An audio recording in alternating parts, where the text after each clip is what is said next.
लागू शकतो आणि एक ग्रॅज्युएशन झालेला व्यक्ती MPSC UPSC परीक्षा देऊन कलेक्टर सुद्धा होऊ शकतो। त्यामुळे त्यांनी शिक्षणाबद्दल आपल्याबद्दल बोलू नये। शिक्षण एक प्रकार काय झाला तर माझं शिक्षण मी तुझ्या एवढ्या पदाला येतो, ऑपरेटर तिथे कधी बराबरी करू शकत नाही हे म्हणण्याचं एक इशारा दिलाय।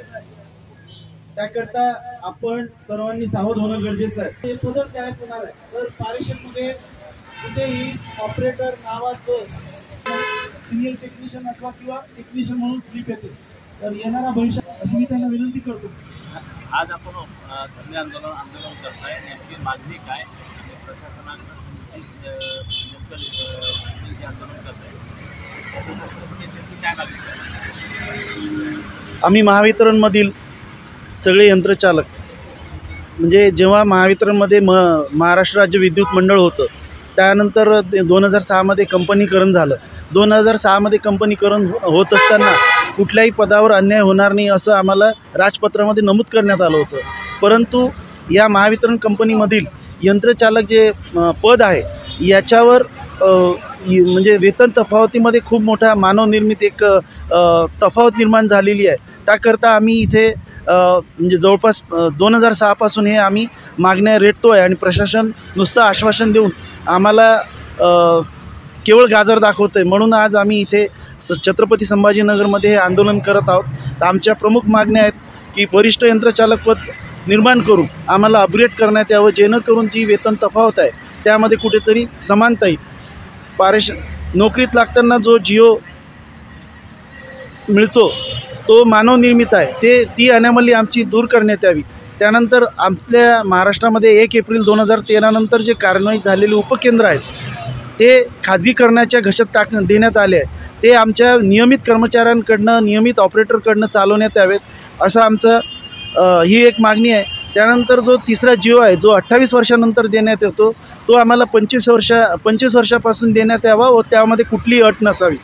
त्यानंतर सर्वच उपकेंद्रामध्ये आज हे सगळे उपकेंद्र जे आहेत एक जिवंत बॉम्ब आहेत, ते सगळे उपकेंद्र सुसज्ज करून चांगले अपग्रेड करण्यात यावे, जेणेकरून यंत्रचालकांना चांगल्या पद्धतीने काम करता येईल।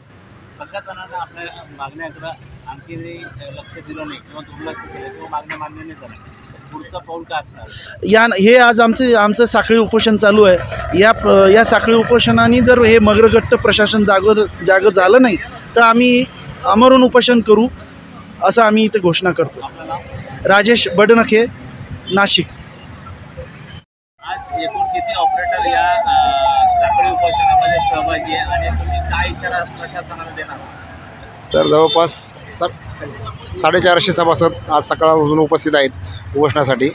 आमचे जे पत्रव्यवहार आहे जवळपास 3 महिन्यापासून प्रशासनासोबत चालू आहेत आणि हे करत असताना प्रशासनाने आमच्यासोबत चर्चाही केलेली आहे एक वेळेस, परंतु चर्चा केलेली असताना प्रशासनाने त्या चर्चेनंतर जे आश्वासन आम्हाला दिली ती पूर्ण केलेली नाही आहे।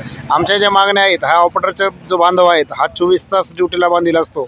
कोणताही सणवार असेल, कोणतेही तुम्ही आता कोविडचा काळ गेलेला असेल पाहिला असेल तर कोणत्याही प्रकारच्या सुट्ट्या त्याला घेता आलेल्या नाहीत, त्याला त्या ठिकाणी ड्युटीज करावं लागली। तुमचा दिवाळीचा सण असेल, तुमची भाऊबीज असेल, तुमचं रक्षाबंधन असेल, त्याला ड्युटीला कोणतंही कारण सांगता ड्युटी करावं लागते। आणि या काळामध्ये अनेक अधिकारी किंवा इतर डिपार्टमेंट लोक असतील यांनी घरी बसून पगार घेतलेले आहेत, कारण कोविडच्या काळामध्ये सेफ्टीच्या काळामध्ये सर्व कार्यालय बंद होते। मग आम्ही जर आमच्या रास्त मागण्या करत असताना ज्या गोष्टीचा आर्थिक बर्डन प्रशासनावर पडणार नाही त्या गोष्टीकडे सुद्धा प्रशासन दुर्लक्ष करताना आम्हाला दिसत आहे। आज जर तुम्ही विचार केला तर यंत्रचालक ऑपरेटर हा सबस्टेशनमध्ये ड्युटी करत असताना 1 मिनिटं जरी लाईट गेली तरी ग्राहकांची त्याला फोन चालू होतात। 1 मिनिटही ग्राहक थांबायला तयार नाहीत लाईटशिवाय, आणि तो जर आपली ड्युटी प्रामाणिकपणे करत असताना या ग्राहकांचे सर्वांचे फोन उचलणार। पुन्हा ग्राहकांकडून कोणत्याही भाषेत तुम्हाला लक्ष आत्तापर्यंत अनुभव असतील, काही ग्राहक त्या सबस्टेशनवर मारहाण करतात, मोडतोड करतात, शिवीगाळ करतात, एवढ्या धडपडत ते काम करतात। आणि हे करत असताना त्यांना स्वतंत्र वेतनासाठी सारखा विषय असेल का तो रिस्की जॉब करत असताना त्याला पगार कमी आहे। आमच्यासोबत जे काम करणारे काही क्लार्क असतील, LDC असतील, RTCचे पहिले कर्मचारी असतील, यांच्या पगारामध्ये आमच्या पगारामध्ये सुरुवात करत असताना एकच पगार आम्हाला होते, पण आज जर तुम्ही आमचा 10 आणि 12 वर्षाचा कालावधी पाहिला तर 15 ते 20 हजार रुपयाचा आमच्या पगारामध्ये तफावत झालेली आहे। आणि जर जे लोक रिस्क म्हणून काम करतात 33,000 होल्ड 11,000 होल्ड लाईनच्या खाली कंटिन्यू काम करतात, या रिस्क करणाऱ्या कर्मचाऱ्यांकडे प्रशासनाने पूर्णपणे दुर्लक्ष केलेले आहेत। सेफ्टीच्या बाबतीमध्ये जर विचार केला तर आज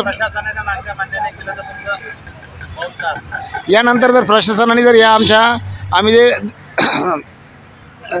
उपोषण केलेले, साखळी उपोषण, यानंतर त्यांनी मान्य केलं नाही, तर आम्ही सर्व यंत्रचालक बांधव महाराष्ट्रातील सर्वजण प्रकाशगड बांद्रा इथं जे आमच्या महावितरणचं मुख्य कार्यालय आहे तिथे आम्ही आंदोलन करणार आहोत.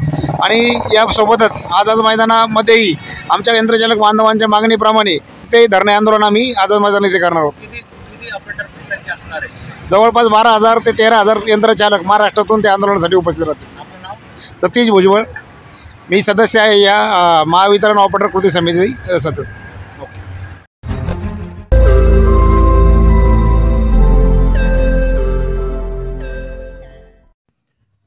रोज नई खबरों को देखने के लिए हमारे औरंगाबाद समाचार चैनल को सब्सक्राइब कीजिए और नोटिफिकेशन पाने के लिए हमारे बेल आइकन को दबाइए ताकि हर खबर की नोटिफिकेशन आपको मिलती रहे.